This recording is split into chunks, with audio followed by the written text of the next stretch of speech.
Convido os irmãos a se colocarem em pé, em reverência à palavra do Senhor. E vamos abrir a Bíblia no Evangelho de João, no capítulo 6.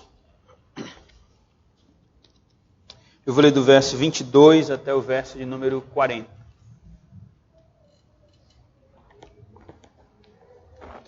Evangelho de João, capítulo 6, do verso 22 até o versículo de número 40.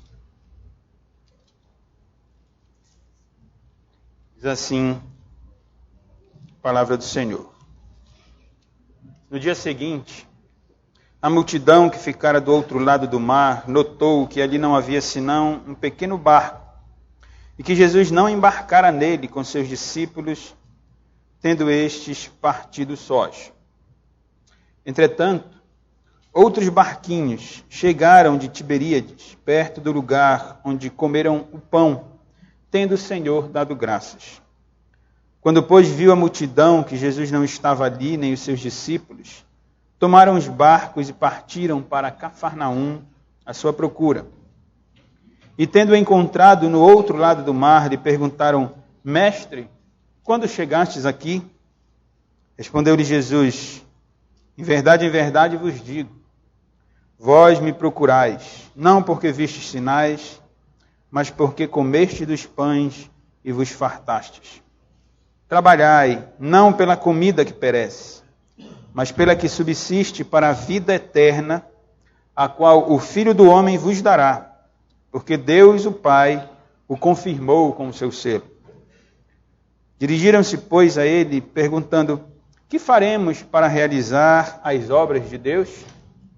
Respondeu-lhe Jesus: a obra de Deus é esta, que creiais naquele que por ele foi enviado. Então lhe disseram eles: que sinal fazes para que o vejamos e creiamos em ti? Quais são os teus feitos? Nossos pais comeram o maná no deserto, como está escrito: deu-lhes a comer pão do céu. Replicou-lhe Jesus: em verdade vos digo, não foi Moisés quem vos deu o pão do céu.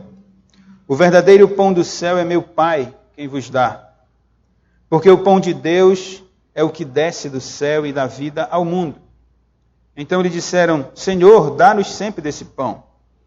Declarou-lhes, pois, Jesus: eu sou o pão da vida. O que vem a mim jamais terá fome, e o que crê em mim jamais terá sede. Porém, eu já vos disse que, embora me tenhais visto, não credes.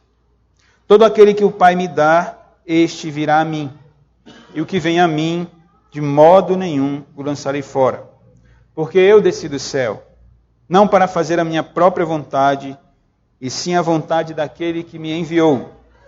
E a vontade de quem me enviou é esta, que nenhum eu perca de todos os que me deu. Pelo contrário, eu o ressuscitarei no último dia. De fato, a vontade de meu Pai é que todo homem que vir o Filho e nele crer tenha a vida eterna, e eu o ressuscitarei no último dia. Até aqui, mas até o verso de número 40. Vamos fechar os olhos e vamos orar ao Senhor nosso Deus. Deus eterno, Deus bondoso, nosso Pai amoroso, gracioso, para onde iremos nós, Senhor, se Tu tens a palavra de vida eterna? Nós Te louvamos porque o Senhor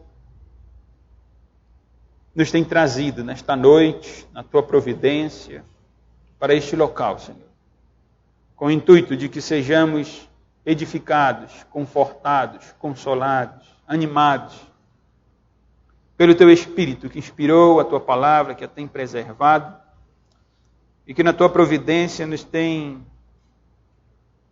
dado a oportunidade de abrir a Tua palavra, Senhor, e meditar nela. E encontrar nela o seu assunto principal, que é Cristo Jesus, Teu Filho unigênito, a segunda pessoa da Trindade Santa, o Deus verdadeiro, em quem se pode encontrar vida eterna, em quem se pode obter o perdão dos pecados, Senhor.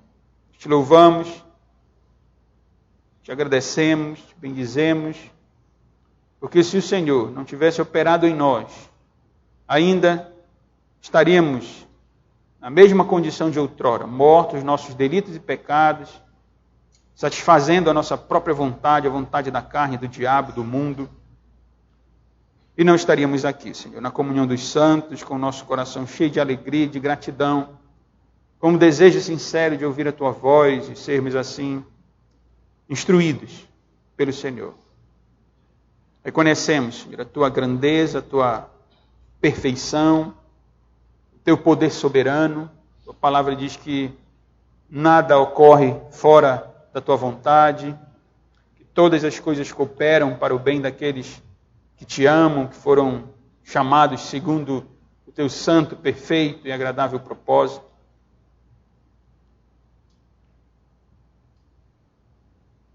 E assim, Senhor, nesse momento, reconhecemos também a nossa pequenez, os nossos pecados, as nossas mazelas, porque erramos, falhamos, Senhor, dia após dia. Mesmo, Senhor, tendo lançado tanta luz sobre nós por meio de Cristo Jesus, nosso Senhor, por meio da Tua palavra que o revela, nós deixamos de fazer, Senhor, aquilo que o Senhor ordena e praticamos aquilo que o Senhor proíbe.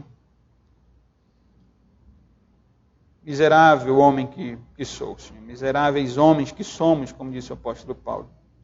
Mas como ele nós Te louvamos também, por Cristo, que temos a segurança, como diz o texto, a certeza de que aqueles que o Senhor mesmo conduziu a Cristo, esses jamais serão menosprezados e rejeitados por Ele. Obrigado, Senhor, pela segurança que temos em Jesus Cristo. É no nome dEle que nós nos reunimos, é por causa dEle que nós nos alegramos.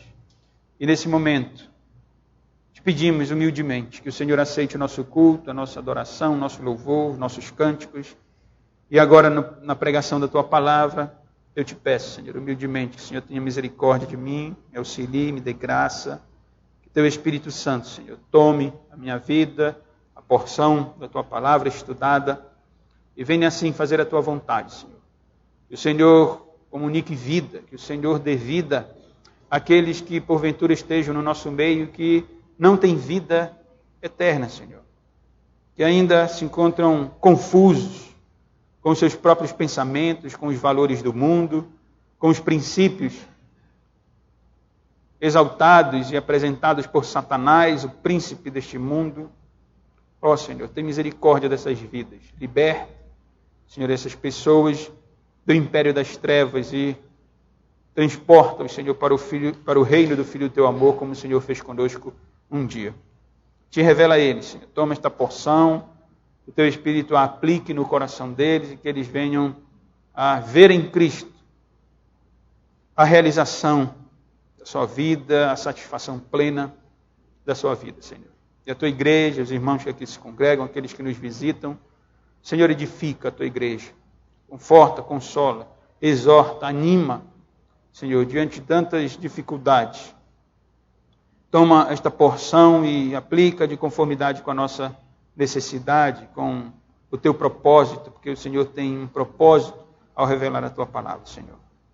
Abençoa todos nós, desde o mais novinho, desde o bebê até o mais idoso, que sejam alcançados pelo poder da Tua palavra, Senhor. Que o Senhor que a criou, o Senhor que a formou, venha aplicá-la e venha injetá-la, Senhor, na nossa mente, no nosso coração, para que vivamos de conformidade com a Tua vontade, Senhor. Te peço também pelos enfermos, não somente por eles, mas por aqueles irmãos que têm padecido dores e têm enfrentado adversidades da vida. Senhor, que o Teu Espírito Consolador esteja com eles, consolando, confortando, assim como o Senhor deseja fazer. Em nome de Cristo, Teu Filho, que nós oramos, Senhor, e agradecemos. Amém. Irmãos, podem sentar.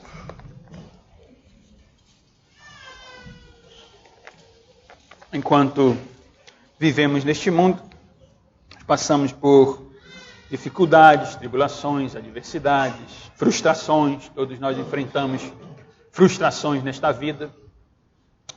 E essas adversidades, essas dificuldades, essas frustrações, desânimos, muitas vezes nos confundem, e de alguma ou de outra forma nos levam a perder de vista e a esquecer da realidade, irmãos, de que todas as nossas necessidades, eu vou repetir e enfatizar isso, todas as nossas necessidades, elas só podem e são saciadas unicamente em Cristo Jesus. Vejam bem o que eu estou dizendo. Seja qual necessidade você tiver, ela só pode ser plenamente saciada em Cristo Jesus. Às vezes, eu disse, com dificuldades, problemas, nós tendemos a abafar essa verdade e, abafando essa verdade, às vezes nos passamos um verniz de piedade, dizendo, não, mas o crente, ele passa por aflição mesmo. É verdade, irmãos, sem dúvida, eu disse isso. Nós passamos por aflições, nós somos frustrados pelo próprio Deus, porque Deus nos frustra muitas vezes, para que nós venhamos a buscá-lo mais ainda, para que nós venhamos a considerar a realidade de que nós não temos poder sobre a nossa vida, e de que nós, todos nós, sem exceção, dependemos daquele que nos criou, daquele que nos regenerou em Cristo. Passamos por dificuldades, porém, repito, enfatizo, todas as nossas necessidades, isso não pode ser esquecido. Nós não devemos deixar de crer e de vivenciar essa realidade, que todas as nossas necessidades, elas só podem ser saciadas em Cristo Jesus. É o que Jesus ensina no sermão que é apresentado no Evangelho de João, no capítulo 6. Nós vamos considerar hoje o início do seu sermão. O sermão de Cristo começa no verso 32 e ele é concluído no verso 58, porque no verso 59, João nos informa que estas coisas disse Jesus quando ensinava na sinagoga de Cafarnaum. Esses versos que li, eles fazem parte da segunda sessão do livro de João, que nós estamos considerando já há alguns domingos, que abrange o capítulo 5, do capítulo 5 até o capítulo 10.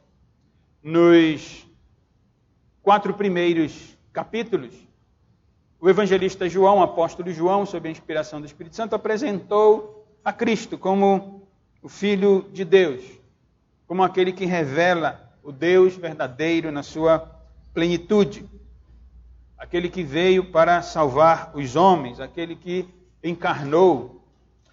E a partir do capítulo 5, provavelmente os 4 primeiros capítulos digam respeito ao primeiro ano de desenvolvimento. Na verdade, João começou falando da verdade de que Jesus sempre existiu, de que ele é Deus, de que ele estava no princípio com Deus e criou todas as coisas. Apresentou o seu precursor, o precursor de Cristo, João Batista, e possivelmente tratou do primeiro ano do ministério terreno de Cristo Jesus. A segunda sessão trata do segundo ano do ministério de Cristo. Eu disse, envolve os capítulos 5 a 10. E aqui nessa segunda sessão, João apresenta o ministério terreno do nosso Senhor e Salvador Jesus Cristo sob forte objeção dos judeus. O Evangelho de João quer, um dos objetivos do Evangelho de João, na verdade o seu principal propósito, é que aqueles que ouvem o Evangelho e que recebem a instrução do Evangelho, conhecendo o Senhor Jesus Cristo, obtenham a vida eterna. E dentro dessa realidade principal, o apóstolo João tem o objetivo de mostrar a decadência, a podridão da religião judaica, da religião que no seu contexto está falha e se equivoca na interpretação do Antigo Testamento. Aqui nessa porção especificamente, como já dito, os judeus se levantam contra Cristo e se opõem ao seu ministério pelo fato de que Cristo revela a verdadeira vontade de Deus, a semelhança do seu precursor, e revelando a vontade de Deus, revelando a perfeição de Deus por meio de Cristo, por meio dessa obra maravilhosa que foi Cristo, que não veio com pompa deste mundo, que não veio com poder deste mundo, mas encarnou, nasceu de uma virgem, e apresenta o Evangelho na sua simplicidade, que só pode ser visto em Cristo, o plano eterno de salvação, o que vai de contra com a religiosidade judaica, com a hipocrisia da religião, dos sacerdotes, dos escribas, fariseus, dos líderes dessa religião e dessa nação. Aqui no capítulo 6, especificamente, João nos traz 2 milagres. Pediu ao presbítero Jonas que lesse. Consideramos nos 2 últimos domingos 2 milagres. O primeiro, onde Cristo, na verdade, o 4º e o 5º milagre apresentado neste Evangelho. Mas no capítulo 6, 2 milagres. O primeiro, sendo a multiplicação de pães e de peixes, onde Cristo apresentou ser Deus verdadeiro. E o segundo, neste capítulo milagre, foi Cristo andando por sobre o mar, indo até o encontro dos seus discípulos, depois de estar orando por eles e vigiando, olhando para eles, enquanto eles atravessavam o mar da Galileia. João nos traz aqui ainda, nesse capítulo, a realidade de que nem todos aqueles que estão diante de Cristo, nem todos aqueles que estão seguindo humanamente a Cristo, são verdadeiros discípulos do Senhor Jesus. O sermão de Cristo acerca do pão da vida, ele dizendo, eu sou o que dou a vida verdadeira, eu é que concedo a vida, eu é que satisfaço a necessidade do homem de forma plena, perfeita, espiritual. Esse discurso, que para os crentes é um discurso, é um ensino, é uma revelação maravilhosa, para aqueles que não são discípulos verdadeiros, é motivo de escândalo. Eles irão se escandalizar no final do capítulo, irão deixar a Cristo, alguns dirão, que discurso duro. E Cristo dirá a eles, aos discípulos, pois quem é que quer me deixar, pode sair também, pode ir. Porque o Senhor Jesus não é aquele que bajula o homem. Às vezes o evangelicalismo tem apresentado um Deus que parece que está quase clamando ao homem que o aceite. Olha, me aceita porque eu sou bonzinho, eu quero fazer a minha vontade na sua vida. Olha, como se Cristo precisasse do homem, quando na verdade a Bíblia mostra o contrário. Quando nós estudamos o capítulo 3, naquele diálogo entre Cristo e Nicodemos, eu disse aos irmãos, chamei a atenção para a realidade de que Nicodemos foi quem bajulou o Senhor Jesus Cristo. Ó mestre, sabemos que tu és sábio, porque ninguém faz isso.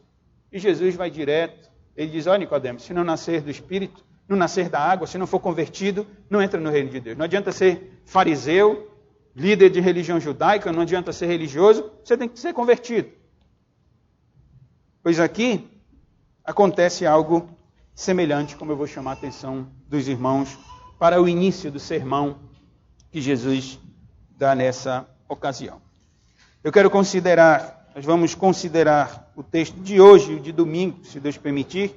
Daremos continuidade a partir do verso 41 até o verso 59. E hoje olharemos apenas para esses versos queridos, 22 até o 40, sobre o tema pão da vida, porque Jesus se apresenta como o pão da vida.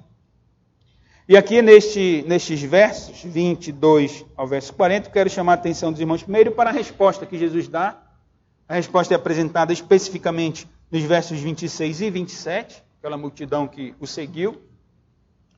Depois, irmãos, para ainda numa resposta que Cristo dá a uma ousada contestação, a uma ousada pergunta, na verdade, um questionamento, um ousado e irreverente questionamento, Cristo se apresenta como o verdadeiro pão do céu.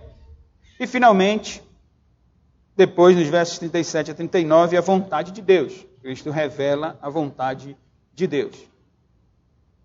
Lembrem que a sessão de respeito à forte objeção que os judeus fazem a Cristo, ao ministério de Cristo.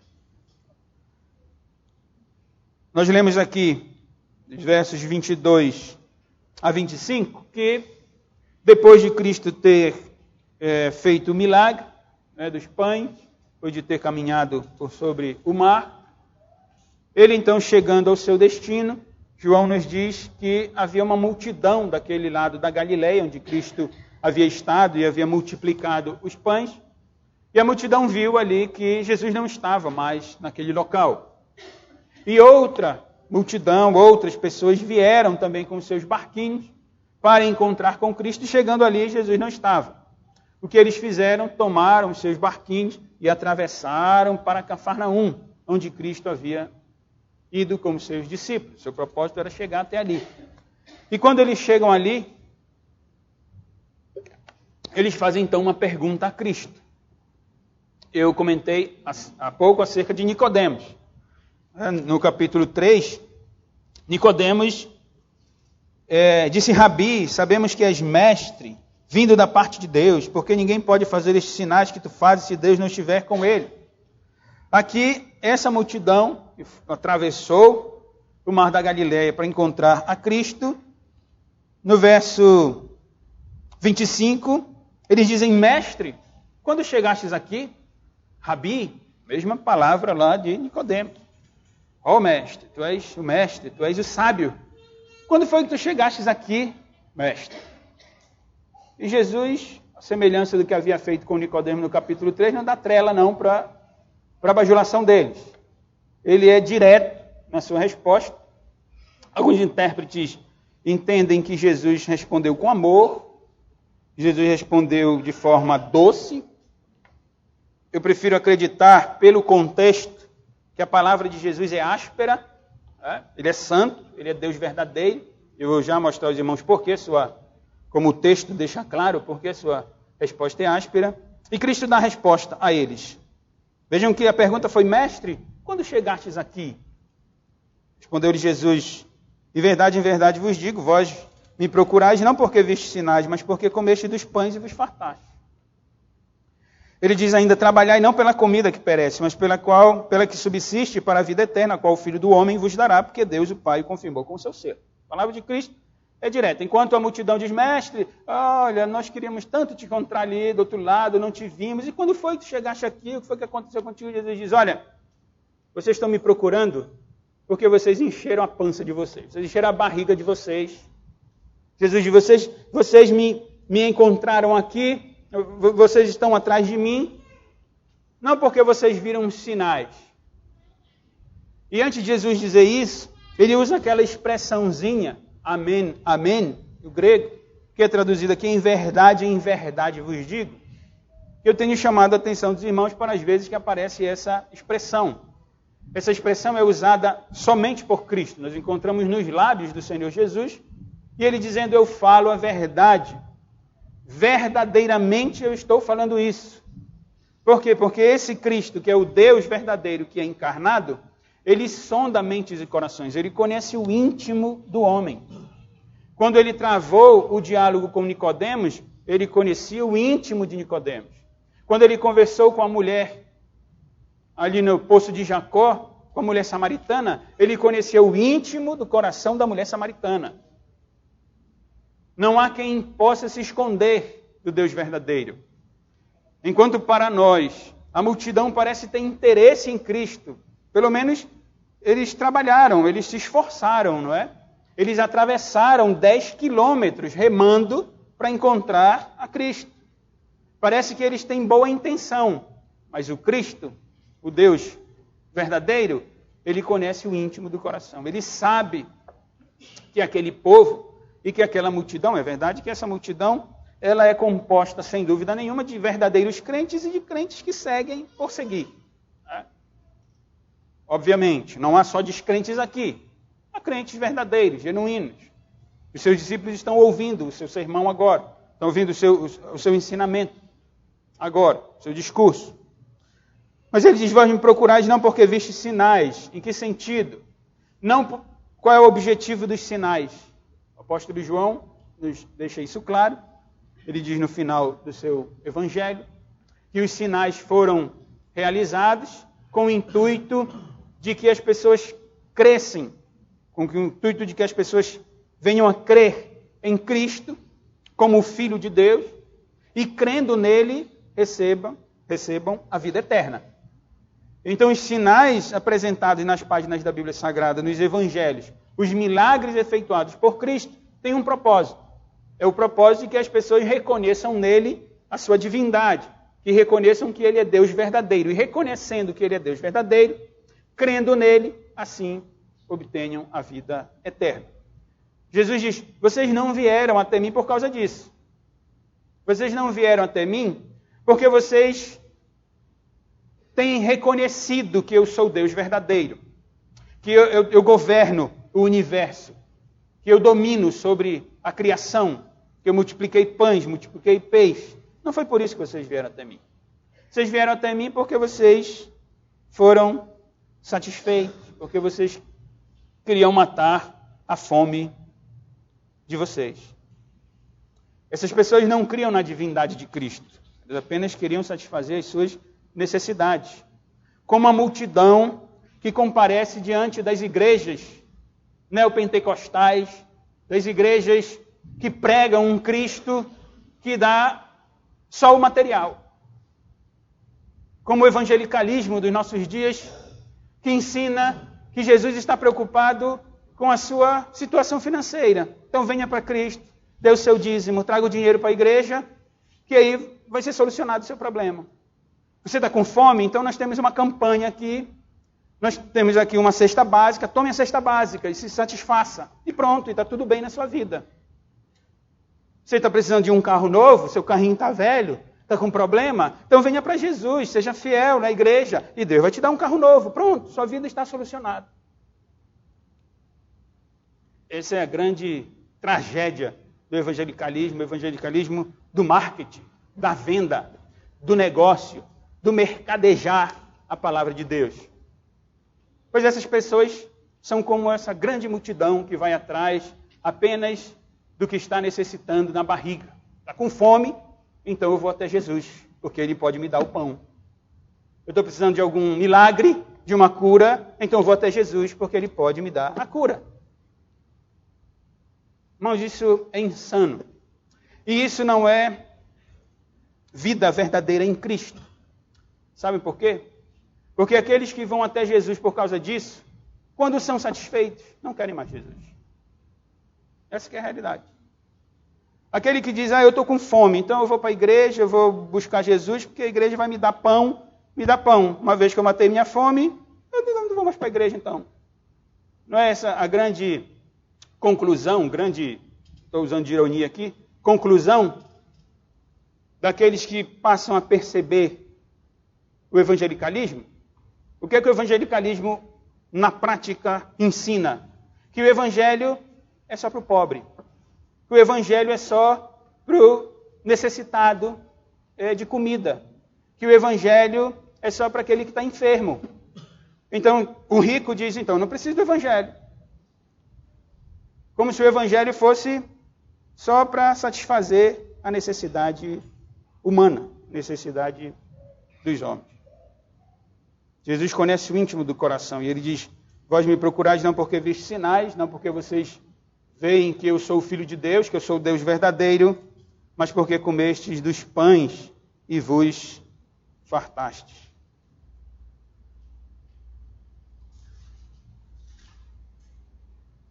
A multidão é repreendida por Cristo. Ele diz ainda no verso 27, trabalhai, não pela comida. Vocês estão se esforçando, eles tinham se esforçado, eles remaram 10 quilômetros. Chegando lá, antes viram, cadê Jesus? Tem um barquinho aqui, vamos pegar o nosso barco, vamos remar para o outro lado. 10 quilômetros, suaram a camisa. Não é? Estavam provavelmente cansados ali, que tinham trabalhado, tinham se esforçado. E Jesus disse, trabalhem não pela comida que perece, não venham atrás de comida não, mas pela que subsiste para a vida eterna, por aquela que não perece, por aquela que permanece até a eternidade. E Jesus diz, trabalhem, se esforcem pelo pão, pela comida que não perece, pela comida que é confirmada com o selo do Pai. Desde o início desse evangelho nós temos visto, compreendido, à luz das epístolas de João, que o testemunho que Deus dá acerca do seu Filho é verdadeiro. No batismo de Cristo, o que nós encontramos nas páginas da Bíblia Sagrada, senão os céus abertos e o Espírito Santo descendo em forma de pomba sobre o nosso Senhor, E do céu, uma voz que disse: eis o meu filho amado, em quem me comprazo. Deus ali ratifica o ministério terreno do seu filho e diz: esse é o meu filho que me satisfaz. Esse é o meu filho, o qual eu amo. Ele é que faz a minha vontade. Ele é que me revela. Deus dá o testemunho acerca de Cristo. Por isso Cristo diz que é uma comida selada, é uma comida confirmada, é um pão confirmado, selado pelo Pai. E Cristo diz ainda: esse pão pelo qual vocês devem trabalhar e se esforçar, que não perece, que é selado pelo Pai, é dado por mim mesmo. Trabalhai não pela comida que perece, mas pela que subsiste para a vida eterna, a qual o Filho do Homem é uma expressão também usada somente por Cristo, que não fazia parte do vocabulário da religião judaica. Embora tenha base no livro do Antigo Testamento, revelação de Deus para o povo de Israel. O profeta Daniel, filho do homem, a quem foi dado todo o poder, toda a glória, todo o reino. Ele é o filho do homem. Cristo se apresenta como filho do homem. E ele diz: para a vida eterna, a qual o Filho do Homem vos dará. É ele quem dá a vida. Além de subsistir para a vida eterna, além de permanecer para a vida eterna, além de ser selado pelo Pai, confirmado pelo Pai, garantido pelo Pai, é o Filho do Homem quem dá. É Cristo quem dá a vida eterna. A multidão, irmãos, se confunde. A multidão ouve o discurso, ouve o sermão de Jesus, fica confusa e ousa fazer algumas perguntas a Cristo, mais uma pergunta a Cristo, no verso 28, dirigiram-se, pois, a ele, perguntando: que faremos para realizar as obras de Deus? Porque Cristo tinha dito: trabalhem. E aí a multidão ali disse: então nós temos que trabalhar por esse pão, trabalhar para Deus. Como é que a gente trabalha para Deus? Essa é a pergunta. O que nós faremos para realizar as obras de Deus? Como nós podemos trabalhar para o Senhor? Como nós podemos fazer a vontade de Deus? E Jesus responde: a obra de Deus é esta, que creiais naquele que por ele foi enviado. Uma certa ocasião Jesus disse: a minha comida e bebida é fazer a vontade de Deus.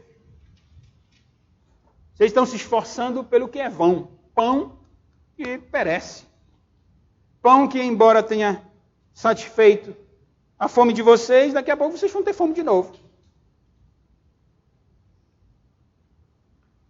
A obra de Deus é esta, que creiais naquele que por ele foi enviado. Vocês têm que crer no que foi enviado pelo Senhor. E não satisfeitos, ousam, esses judeus aqui, ousam pedir a Cristo um sinal. Qual é a obra? Já que tu estás dizendo que tu és o Filho do Homem, tu és a comida que sacia, tu és Deus verdadeiro, qual é o sinal que tu dás? Quando João Batista, precursor de Cristo, estava desempenhando seu ministério, apontando para Cristo, irmãos devem lembrar, foram judeus enviados pelos sacerdotes e levitas para irem até João Batista e dizer: João, quem és tu? Quem foi que te deu essa autoridade aí? Tu és Elias? Tu és o profeta? O que tu és? Tem autoridade de onde? Para pregar, para dizer que nós estamos errados, judeus? Que autoridade tu tem? Pois é essa a pergunta que eles fazem a Cristo. Que sinal tu trazes? Que autoridade tu tens? Porque os nossos pais, eles vão para a religião deles, eles vão para a teologia deles.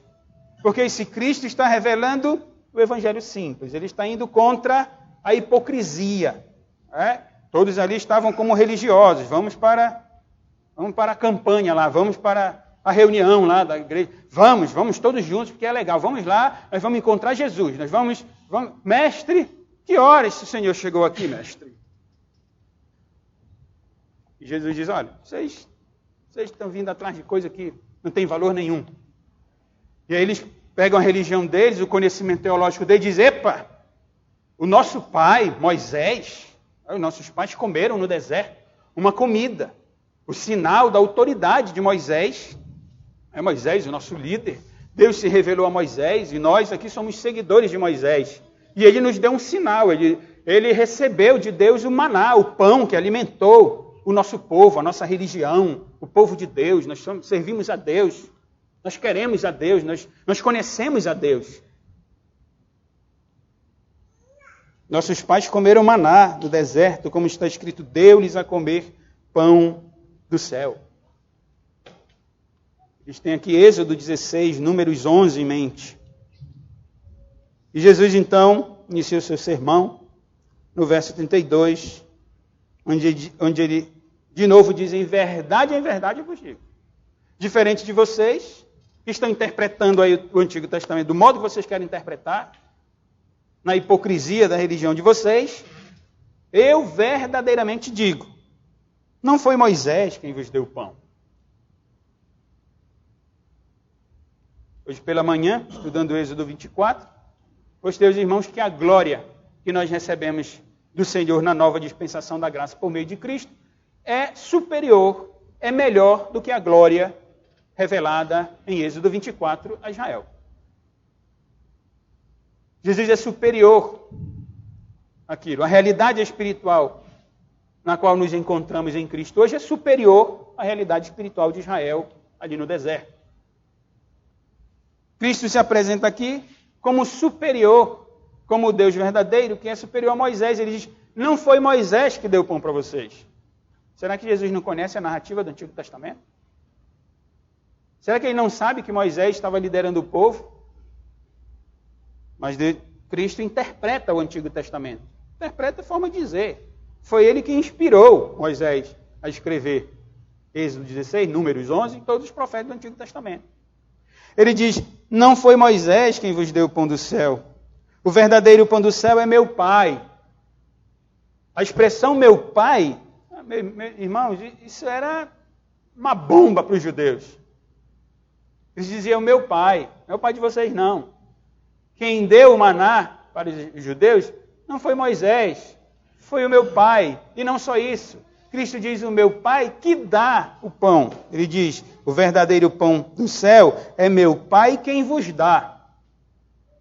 É o meu Pai quem vos concede. No verso 33 ele diz, porque o pão de Deus é o que desce do céu e dá vida ao mundo. Cristo vai ao conhecimento deles. Vocês estão falando de Moisés, então deixa eu dizer para vocês. Quando vocês leem Êxodo 16, Números 11, vocês leem acerca do maná caindo lá, provisão da parte de Deus, pois entendam que isso era uma figura. Porque aquele pão, o maná, que sustentou o povo durante toda a sua peregrinação no deserto, vindo da parte de Deus, a semelhança do pão que foi multiplicado do outro lado do mar da Galileia, embora também tenha saciado a necessidade de fome daqueles, é um pão perecível. É um pão que come e depois volta a ter fome de novo. Jesus está dizendo, isso aí era a figura do pão verdadeiro que desce do céu, que sacia o mundo. Cristo está se revelando, irmão. Cristo está mostrando que Ele é o pão verdadeiro. Que é Ele que alimenta o homem. Na continuação do seu sermão, do seu ensino, que nós vamos considerar no próximo domingo, e você pode ver aí, no verso 47. Em verdade vos digo, quem crê em mim tem a vida eterna, eu sou o pão da vida. Vossos pais comeram maná no deserto e morreram. Este é o pão que desce do céu, ele está falando dele, para que todo o que dele comer não pereça. Eu sou o pão vivo que desceu do céu. Se alguém dele comer, viverá eternamente. É o pão, e o pão que eu darei para a vida do mundo é a minha carne. Verso 53. Em verdade vos digo, se não comerdes a carne do Filho do Homem, e não beberdes o seu sangue, não tendes vida em vós mesmos. Quem comer a minha carne e beber o meu sangue tem a vida eterna, e eu ressuscitarei no último dia, pois a minha carne é verdadeira comida, o meu sangue é verdadeira bebida. Quem comer a minha carne e beber o meu sangue permanece em mim e eu nele. Cristo está dizendo, eu sou o pão. Vocês têm que comer a minha carne. que Jesus está dizendo? Jesus está usando uma figura, como na sua sabedoria infinita, ele usa uma figura do comum e diz assim, eu sou isso. Ele dirá mais tarde, eu sou a porta. Eu sou a porta das ovelhas. Então só entra por meio de mim. Eu sou o pão vivo. Eu sou a água que sacia. Jesus está dizendo, eu sou o pão do céu que desceu. Porque ele condescendeu, ele encarnou.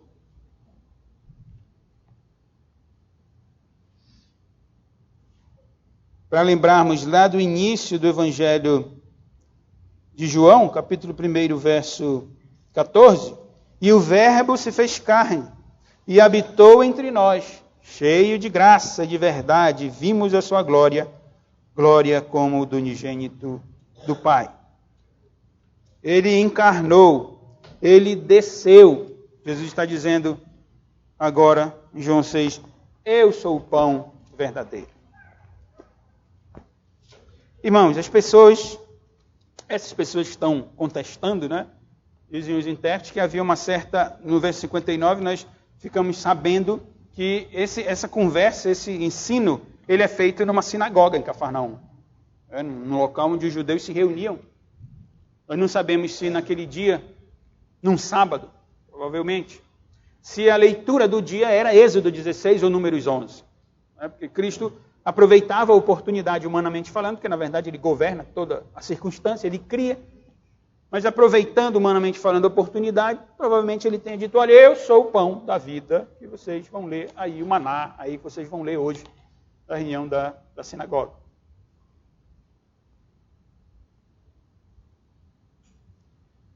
Então havia certa liberdade, diz os estudiosos que havia uma certa liberdade na sinagoga, enquanto se pregava, alguns poderiam perguntar, enfim. E o que ocorre é que esses judeus estão questionando a Cristo, ouvindo a pregação dele, dizendo, eu sou o pão da vida, eu sou o pão verdadeiro, eu sou o pão que desceu do céu. Aí, o que nós lemos aqui é que a multidão, no verso 34, diz, Senhor, dá-nos sempre desse pão.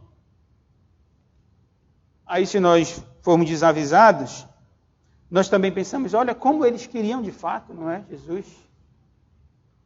Mas os irmãos podem lembrar da mulher samaritana. Quando Jesus disse no capítulo 4 a ela, olha, você vai beber dessa água e vai voltar a ter sede. Eu tenho água verdadeira. E a mulher disse, dá-me da água então que eu quero beber. Mas ela também estava perdida na sua religiosidade como um samaritano. Assim a multidão aqui. Diz, dá-nos sempre desse pão, então. E Jesus se revela, continua a sua revelação, e diz, eu sou o pão da vida, o que vem a mim jamais terá fome, e o que crê em mim jamais terá sede. Vou aplicar depois essas verdades de Cristo à nossa vida. Mas vejam, eu sou o pão da vida, eu sacio a vontade do homem. Irmãos, o que o pão natural proporciona? Nós estamos com fome, pegamos um pedaço de pão e comemos.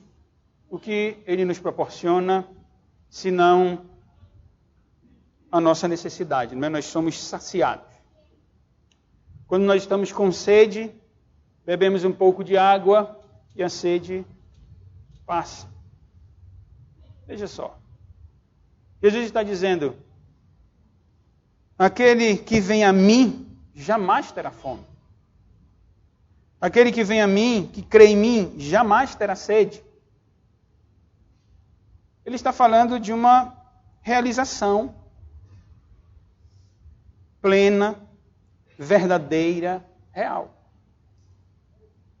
Se, irmãos, o pão que é natural e que perece satisfaz a minha necessidade e me sacia, do mesmo modo a água, então se eu recebo a Cristo e recebo dele os seus benefícios e recebo o próprio Cristo, o que ele faz na minha vida? Ele me sacia.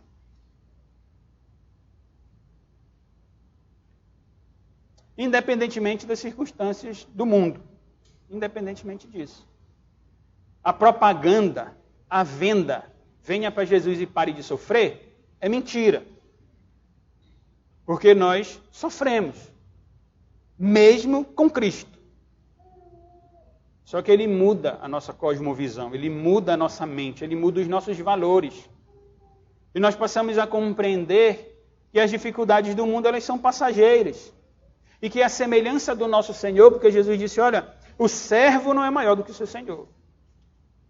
Se chamaram o seu Senhor de beberrão, se ultrajaram o Senhor de vocês, se o Senhor de vocês sofreu, o que vocês vão viver? O sofrimento também. Mas veja, aquele que vai a Cristo jamais terá fome, e o que crê nele jamais terá sede. Mesmo nas adversidades da vida, com os problemas da vida, o crente genuíno se satisfaz em Cristo, irmão. Eu não estou dizendo que nós não podemos chorar, que nós não podemos lamentar, sentir dor, ser acometido por enfermidade. Sim, mas nada disso tira a paz que só Cristo dá. Nada disso tira a alegria que só Cristo dá. Irmãos devem ter tido oportunidade, como pastor, tem tido oportunidade de fazer vários funerais. Não é? Mesmo antes de ser pastor, na Assembleia Auxiliar, tive oportunidade de oficializar alguns enterros. E é incrível a diferença que tem na morte de um crente e na morte de um ímpio. É incrível como o velório é diferente, como a forma como as pessoas se aproximam e se reúnem e conversam é diferente.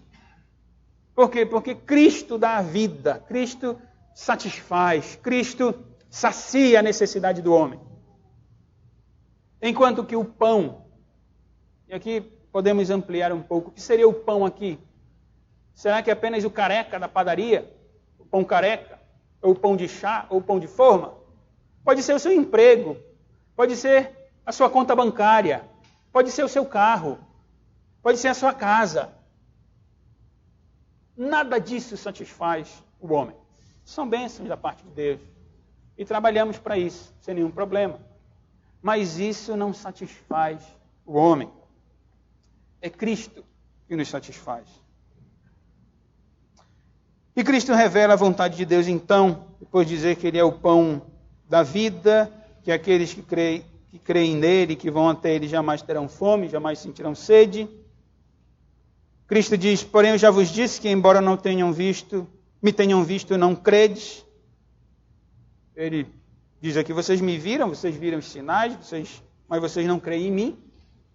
Por isso eu disse, a palavra de Cristo é áspera, sim, santa, mas áspera, como Ele fez com Nicodemos. Ele diz, vocês têm que crer, vocês não creem em mim. Vocês ainda saciaram a vontade de vocês, mas vocês não têm vida eterna, vocês não. E Ele revela a vontade de Deus. Todo aquele que o Pai me dá, verso 37, sem exceção, viu, irmão? Sem exceção. Deus age na vida de homens e mulheres, converte a vida de homens e mulheres, conduzindo-os a Cristo. E todos aqueles que vão a Cristo, sem exceção, Jesus diz, todo aquele que o Pai me dá, esse virá a mim. E o que vem a mim, de modo nenhum, o lançarei fora. Porque eu desci do céu, olha o pão vivo, não para fazer a minha própria vontade, sim a vontade daquele que me enviou.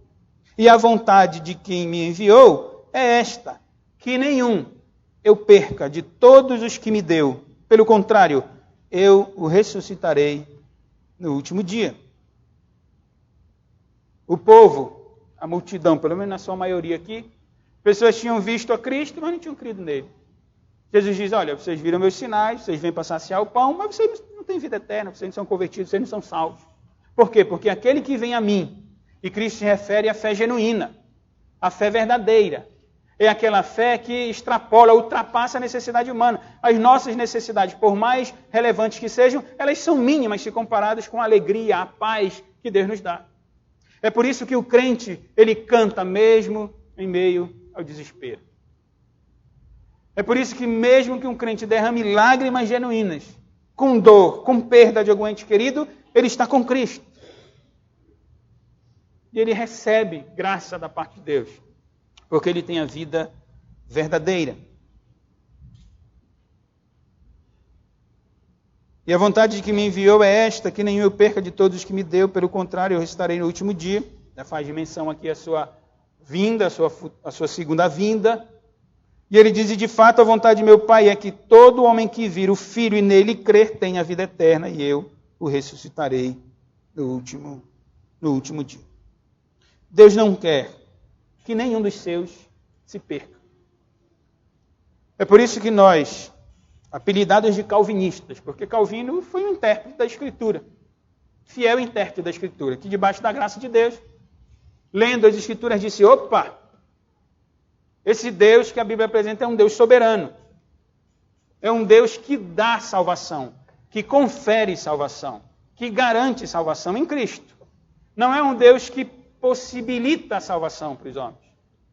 Jesus não morre na cruz para salvar aquele que quiser ser salvo, não. Cristo morre na cruz para salvar todos aqueles que foram dados pelo Pai a Ele. E Jesus diz, nenhum desses, nenhum, será lançado fora por mim. Nenhum será rejeitado. Quando o Espírito de Cristo, o Espírito de Deus, o Espírito Santo, usa o profeta Isaías no Antigo Testamento, o Espírito de Deus diz, esse é de quem eu me agrado, aquele que tem o coração contrito, aquele que é humilde, porque em outra passagem nós lemos que Deus resiste aos soberbos, mas Ele concede da sua graça aos humildes. Quem é humilde, quem se vê como indulgente, como necessitado, como carente, e se aproxima de Cristo com fé genuína, não como alguém que quer saciar apenas a barriga, não como alguém que só quer ter conta bancária abastada, não como alguém que só quer este mundo aqui, mas com fé genuína, com fé verdadeira, com o coração contrito, esse é recebido por Cristo. Cristo não rejeita nenhum daqueles que vão até Ele com fé verdadeira. Porque essa é a vontade de Deus. Lembrando de uma outra passagem bíblica, os planos de Deus jamais são frustrados. Então, se Deus viu o Joãozinho, se Deus viu a Mariazinha, e Deus, na eternidade, escolheu o Joãozinho e a Mariazinha para serem salvos, para viverem eternamente com Cristo, os irmãos acham que o Joãozinho e a Mariazinha vão perecer no inferno? Jamais. Porque o plano de Deus não pode ser frustrado. A vontade de Deus é essa, disse Jesus. Que aquele que vem a mim, que aquele que crê em mim, jamais terá fome, jamais terá sede, jamais será rejeitado por mim. Diferente daqueles que vêm com outras motivações. Tirar lições, irmão, desses versos aqui. A primeira lição que salta aos olhos, que eu quero aplicar aos irmãos, é uma exortação pastoral, é uma advertência. É a seguinte: não priorize as suas necessidades na vida. Ah, pastor, não dá para ir para a igreja, não. O vestibular está chegando. Tem que estudar, pastor. Tem que estudar muita matéria. Não priorize as suas necessidades. Não venha à igreja. Não venha a Cristo, porque você precisa de uma cura física. Como eu disse durante o sermão. Porque se você vier por isso, quando você receber a cura, você não vem mais. Você vai se sentir saciado. Vai dizer, agora eu não preciso mais da igreja. Porque eu satisfiz a minha vontade. Não venha à igreja, não venha a Cristo, porque você precisa de um emprego. Tem gente que só vai para a igreja quando está na dificuldade, né? Não tem nenhum problema vir para a igreja com dificuldade. Nenhum. Deus provê, né? Deus dirige a nossa vida. Deus quer cuidar de nós, sem dúvida. Mas não venha por essas motivações, porque você está necessitado de água. Não venha para a igreja porque você quer melhorar a sua vida moral. Não, agora eu quero ser... Eu vou para a igreja porque minha vida foi muito errada, então eu vou para a igreja. Vindo para a igreja, aí não bebo mais, não fumo, não vejo mais novela. Tá bom, minha vida... Não venha só por isso. Não venha à igreja e a Cristo para ter uma realização pessoal. Meu sonho sempre foi fazer parte daquela igreja, ser crente. Eu quero uma realização grande minha. Não venha por isso, irmãos. Venha à igreja. Venha a Cristo por causa de Cristo. Por causa de Jesus. Ele é a vida. Independentemente se eu estou passando por dificuldade financeira, se estou passando por problema de saúde, se eu estou passando por problema familiar. Pouco importa isso. Se eu estou bem, se eu não tenho problema de saúde em casa, não está todo mundo bem, graças a Deus, minha família está bem. Uma gripezinha, mas mudança de clima, mas está tudo bem, graças a Deus. Eu vou até Jesus, porque eu vou por Ele mesmo. Porque Ele sacia a minha sede, a minha fome. Ele me satisfaz plenamente. Venha por Jesus. Ele é a garantia de vida eterna. As necessidades humanas, elas são saciadas por coisas humanas. Mas existe uma necessidade maior que é a vida eterna. Essa é a segunda lição, também uma exortação. Vá a Cristo e receba a satisfação plena então. Jesus satisfaz a fome do coração humano. Ele dá o alimento verdadeiro e eterno. Ele se doa. Agora, veja que para que ele se doe, para que alguém vivencie essa doação de Cristo, é necessário da parte do homem uma entrega total a Cristo. Não adianta ir até Ele por qualquer coisinha. Porque esse não veio de Deus, esse não foi dado por Deus, ele é rejeitado por Cristo. Como Cristo rejeita essa multidão aqui e diz, olha, vocês estão buscando só o pão.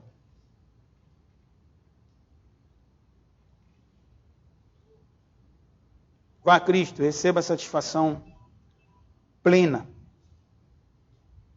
Trabalhe não pela comida que perece, mas pela que permanece para a vida eterna, a qual o Filho do Homem lhe dá, porque Deus o Pai o confirmou com o seu selo.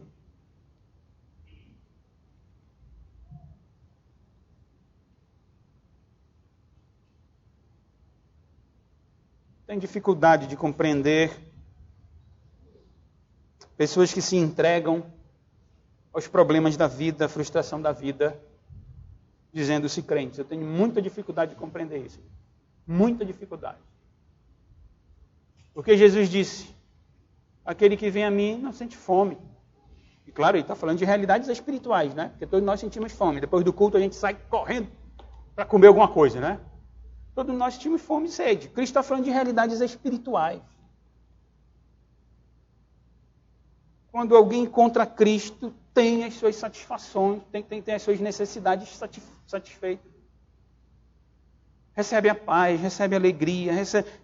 em meio a tantas adversidades, como eu disse no início, mas recebemos. Trabalhe pela comida que não perece, por Cristo. Você se dedicar a vida toda no seu emprego, seja lá onde for, buscando satisfação nisso, você irá se frustrar. E muito. E muito. E muito. O nosso coração é mau, o nosso coração busca satisfação na vida. Todos nós vivenciamos isso. Começo jovem, estagiando, meio salário mínimo. Feliz da vida. Passa uns meses e não quer mais o MEI. É um emprego que vai pagar 2 agora. Aí ele vai e consegue um emprego de 2 salários mínimos, está feliz. Depois não quer mais. Aí já quer ganhar 5 mil. Aí Deus graciosamente abençoa, ganha, não quer mais. Agora quer 10. Depois quer 15. Isso não tem fim, irmão. Aí ele tem um emprego, bom emprego, tudo. Não quer mais esse. Quer buscar outra coisa na vida. Aí está aqui em Belém, não quer mais Belém. Quer ir para outro lugar agora. Irmãos, é frustração atrás de frustração. Porque nada disso satisfaz. Nada disso satisfaz a nossa necessidade. Todos nós passamos por isso. Nas minhas ansiedades, procuro o meu pastor, o nosso pastor, né? Pastor Paulo. Tem uma palavra que ele sempre dá para a gente, para mim, qual é? Acalme o seu coração, meu. É isso.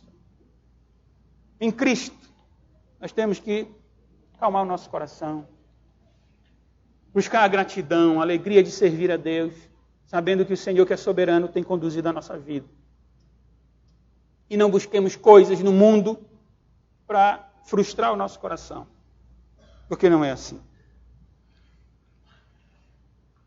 Em último lugar, irmãos, nós temos a segurança em Cristo. Segurança da vida eterna. A segurança não está em nós. Infelizmente, muitos não compreendem isso. O evangelicalismo moderno, com os seus evangélicos, talvez influenciados pela Igreja Católica Romana, por Satanás, insistem em acreditar que a salvação é pela força do nosso braço. E que se eu for fiel até o fim eu vou ser salvo, porque se eu não for, eu vou perecer. Ora, é verdade que a Bíblia diz, Apocalipse, ser fiel até a morte, dar-te a coroa da vida. Mas essa fidelidade não depende da força do nosso braço, mas da fé fiel que temos em Cristo, o nosso sumo sacerdote, o nosso Cordeiro, o nosso Salvador bendito. É nele que nós temos a vida eterna, e não em nós mesmos. Porque se depender da força do meu braço, eu vou para o inferno. Se depender da minha fidelidade a Deus, eu vou para o inferno, eu não duvido disso. E essa é a condição sua também, não é? Ou tem alguém que diz, pois eu não, pastor. Eu tenho sido perfeito na minha vida cristã e tenho certeza da salvação porque eu sou bom. Pois esse está se enganando. A nossa segurança está em Jesus. Nós cremos nas palavras de Cristo Jesus, nosso Senhor. Nós não somos religiosos de plantão como os fariseus, judeus, escribas, sacerdotes, levitas que estão levantando objeção contra Cristo, porque eles querem se manter na sua religiosidade. Nós não somos assim. Nós cremos em Cristo. Nós cremos na sua palavra. Aquele que vem a mim jamais terá sede. Aquele que vem a mim, crê em mim, jamais terá fome. Eu concedo a vida eterna, eu dou a vida, porque essa é a vontade de Deus. Aquele que vem a mim, eu não lanço fora. Nós cremos nas palavras de Jesus. Para concluir, eu quero ler 2 textos no Antigo Testamento que nos ajudam a entender as verdades de Cristo, que lançam luz sobre o nosso texto. Lá em Isaías 55, profeta, inspirado pelo Espírito Santo, o próprio Deus falando por intermédio do profeta, diz assim: a todos vós, os que tendes sede, vinde às águas. E vós, os que não tendes dinheiro, vinde, comprai e comei. Vinde e comprai, sem dinheiro e sem preço, vinho e leite. A gente pode imaginar a figura do vendedor de água no semáforo, não é? 2, 3 horas da tarde, quem está dirigindo um carro, se tiver problema no ar-condicionado, pior ainda. Está caminhando, está dirigindo, para no sinal, água, água, água, água, água. É essa figura. Alguém que está vendendo água e está dizendo, vem, compre água. É essa figura. Só que o Espírito de Deus, o próprio Deus diz, comprem água sem dinheiro. Vinde, comprai e comei. Sim, vinde, comprai sem dinheiro e sem preço. Vinho e leite, bebidas que saciam a sede dos homens. Por que gastais o dinheiro naquilo que não é pão? E o vosso suor naquilo que não satisfaz? Cristo disse, vocês estão atrás de pão que perece. O Espírito de Cristo diz assim, por que vocês estão se esforçando e trabalhando por aquilo que não é pão? Não é pão verdadeiro, não sacia realmente. Por que vocês estão suando por aquilo que não satisfaz a vida de vocês? Ouvi-me atentamente, comei o que é bom, e vos deleitareis com finos manjares. O profeta, ou o Senhor, por meio do profeta, fala de realidades espirituais. Verso 3, inclinai os ouvidos, e vinde a mim, ouvi, e a vossa alma viverá. O termo hebraico, traduzido por alma, diz respeito ao psique do homem, a mente do homem. No texto da Septuaginta, o Antigo Testamento em grego, traz o termo grego psique, o psique. Venham, comprem pão, comprem vinho, comprem leite, venham até mim e a alma, o psique de vocês, terá vida. Terá vida. Porque convosco farei uma aliança perpétua, que consiste nas fiéis misericórdias prometidas a Davi. Deus fala da aliança, da salvação de um povo, o seu pacto com Davi, de quem Cristo é filho. Jesus é chamado o filho de Davi. Deus está dizendo, venham até mim, comprem pão, comprem vinho, comprem leite, comprem água. Vivam. Porque eu sou o Deus da aliança. Eu tenho misericórdia, eu prometi a Davi. Eis que eu o dei por testemunho aos povos, como príncipe e governador dos povos. A profecia acerca de Cristo, o filho de Davi. Eu coloquei testemunho aos povos, como príncipe, governador dos povos. Eis que chamarás a uma nação que não conheces, e uma nação que nunca te conheceu. Correrá para junto de ti por amor do Senhor teu Deus e do Senhor de Israel, porque este te glorificou. Deus está profetizando ao seu povo no Antigo Testamento acerca de uma era que viria o filho de Davi. E no verso 6, a mesma exortação para nós. Buscai o Senhor enquanto se pode achar. Invocai-o enquanto está perto. Deixe o perverso o seu caminho, o iníquo os seus pensamentos. Converta-se ao Senhor, que se compadecerá dele. E volte-se para o nosso Deus, porque é rico em perdoar. Essa é a linguagem do Antigo Testamento. Cristo está dizendo, venham, comam pão. E um outro texto que nos ajuda a entender ainda é Provérbios, capítulo 9. No capítulo 8, nós encontramos de Provérbios a sabedoria personificada. A sabedoria do capítulo 8, no verso 22, possuía no início da obra de Deus, antes das obras mais antigas, o Senhor a possuía. Desde a eternidade, a sabedoria foi estabelecida. Desde o princípio, antes do começo da terra. Antes de haver abismos, eu nasci, diz a sabedoria. E antes ainda de haver fontes carregadas de água.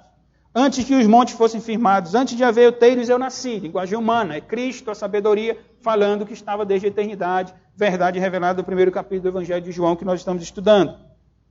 Essa é a sabedoria. E no capítulo 9, no verso 4, nós lemos, quem é simples, volte-se para aqui. Aos faltos de senso diz, vinde, comei do meu pão e bebei do vinho que misturei. Deixai os insensatos e vivei. Andai pelo caminho do entendimento. Tenham a sabedoria. Comam do meu pão. E no verso 10, nós temos a explicação, o temor do Senhor é o princípio da sabedoria. E o conhecimento do santo é prudência. Porque por mim se multiplicam os teus dias, os anos de vida se te acrescentarão. É Cristo falando em Isaías 55, é Cristo falando em Provérbios 9, é Cristo falando em João 6. Venham a Cristo. Eu também tenho as minhas frustrações, problemas e adversidades da vida. Dificuldades, desânimos, lágrimas. Mas isso não me pode conduzir a um prostrar-se aos meus problemas. Porque isso quem faz é quem não tem Deus. Isso faz quem não conhece o pão da vida. A alegria verdadeira, a satisfação verdadeira.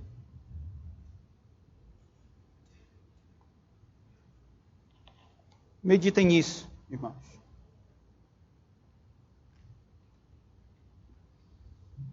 Comam do pão. Bebam leite.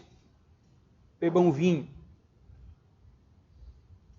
Bebam a água da vida.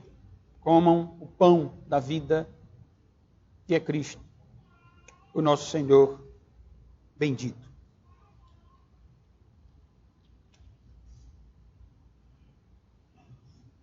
Não há satisfação maior para o crente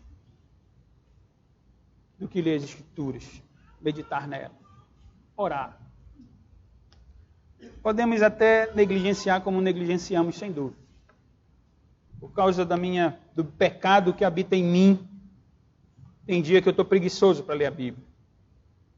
Tem dia que eu estou preguiçoso para orar.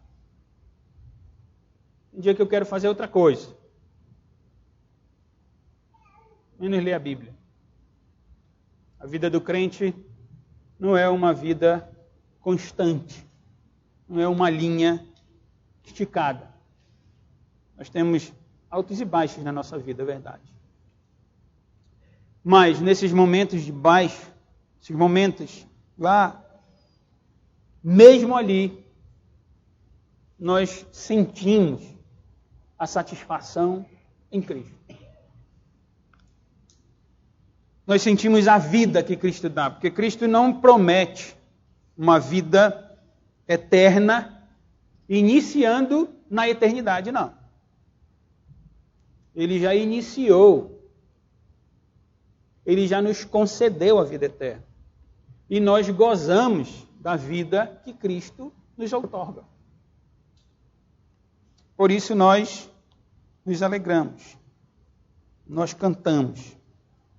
Nós vivenciamos o Evangelho do Senhor. Vamos ficar de pé? Vou pedir ao irmão Jefferson que escolha um hino, um cântico, nós louvarmos o Senhor. Depois estarei orando, petrando a bênção apostólica e encerrando.